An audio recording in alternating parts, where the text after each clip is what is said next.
उत्तर प्रदेशीय माध्यमिक शिक्षण संघ के प्रदेशीय नेतृत्व के आह्वान पर जिला संगठन द्वारा 1 दिवसीय धरने के माध्यम से मुख्यमंत्री उत्तर प्रदेश सरकार को संबोधित 11 सूत्रीय मांगों का ज्ञापन जिला विद्यालय निरीक्षक के द्वारा भेजा गया। ज्ञापन में अर्हताधारी शिक्षणतर कर्मचारियों की शिक्षक पद पर पदोन्नति, शिक्षणतर कर्मचारियों को 300 दिन के उपार्जित अवकाश का नकदीकरण, निःशुल्क चिकित्सा सुविधा प्रदान करने, प्रबंध समिति में विद्यालय के शिक्षकों की भांति शिक्षणतर कर्मचारियों का प्रतिनिधित्व होने, शिक्षणतर कर्मचारियों के लिए भी राष्ट्रपति राज्य पुरस्कार हेतु प्रावधान किए जाने, चतुर्थ श्रेणी कर्मचारियों से लिपिक पद पर पदोन्नति हेतु को एक सोसाइटी का सीसी डिप्लोमा का प्रावधान समाप्त किए जाने, हाई स्कूल इंटरमीडिएट विद्यालयों के लिपिकों के वेतन विसंगति समाप्त किए जाने, वर्ष 2014 के पश्चात नियुक्त शिक्षणतर कर्मचारियों की सामूहिक बीमा कटौती किए जाने,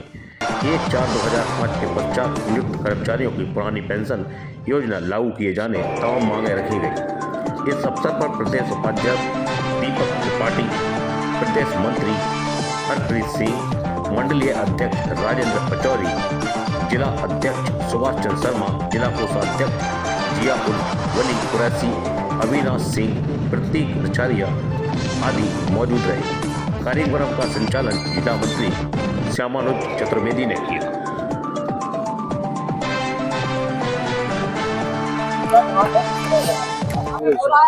आज हमारा उत्तर प्रदेश माध्यमिक शिक्षणतर संघ के प्रदेशीय नेतृत्व के आह्वान पर यह धरना आयोजित किया गया है और यह धरना प्रदर्शन का कार्यक्रम आज 19 अगस्त को पूरे उत्तर प्रदेश में हर जनपद में संचालित हो रहा है। हमारा शिक्षणतर संवर्ग हर जनपद में इस धरना कार्यक्रम को सफल बनाने का पूरा प्रयास कर रहा है।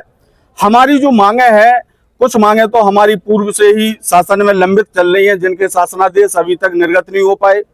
हम सभी शिक्षणतर साथियों की मांग है सरकार से, शासन से, कि जो भी हमारे शिक्षणतर कर्मचारी हैं, हर शिक्षणतर कर्मचारी है, उनकी शिक्षक पद पर पदोन्नति की जाए।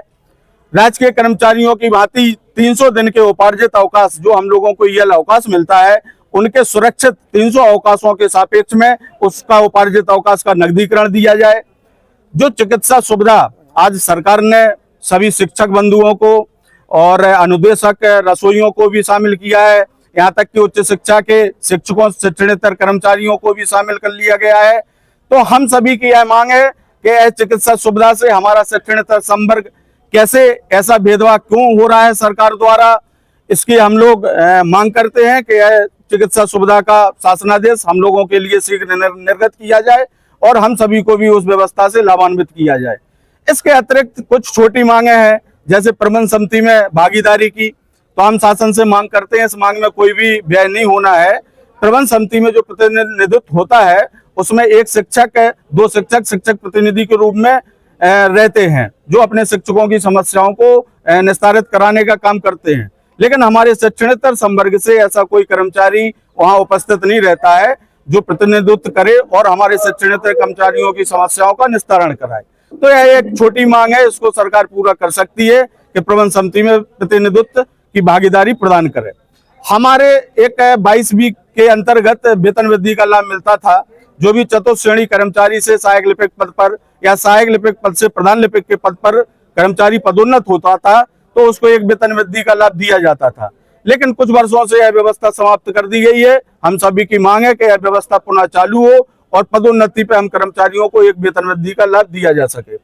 इसके अलावा जो अहम प्रमुख मांग है हमारी, वो पुरानी पेंशन बहाली की है। जो हमारा 1 अप्रैल 2005 के बाद शिक्षणतर कर्मचारी नियुक्त हुआ है, उसको पुरानी पेंशन से बहाल किया जाए, पुरानी पेंशन से आच्छादित किया जाए। यह हम सभी की पूर्व वर्षों से, कई वर्षों से मांग चल रही है। सरकार इस पर ध्यान दे और हम सभी को पुरानी पेंशन से आच्छादित करे।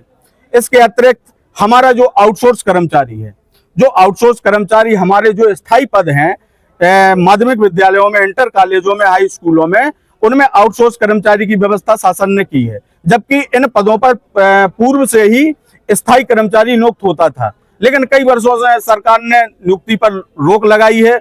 हम सभी चाहते हैं कि यह रोक हटाई जाए और जो भी हमारा स्थायी कर्मचारी नियुक्त होता था, आज जो भी शिक्षणतर आउटसोर्स कर्मचारी हमारा नियुक्त हुआ है, इन सभी को उन्हीं पदों पर स्थायी किया जाए। इनका वेतन प्रतिमाह नियमित रूप से हर माह इनके खाते में सुनिश्चित हो। इनका भुगतान प्रतिमाह कोषागार से भुगतान किया जाए और इनकी जो भी सेवा सुरक्षा की नियमावली है उसको सुदृढ़ बनाया जाए, पारदर्शी बनाया जाए।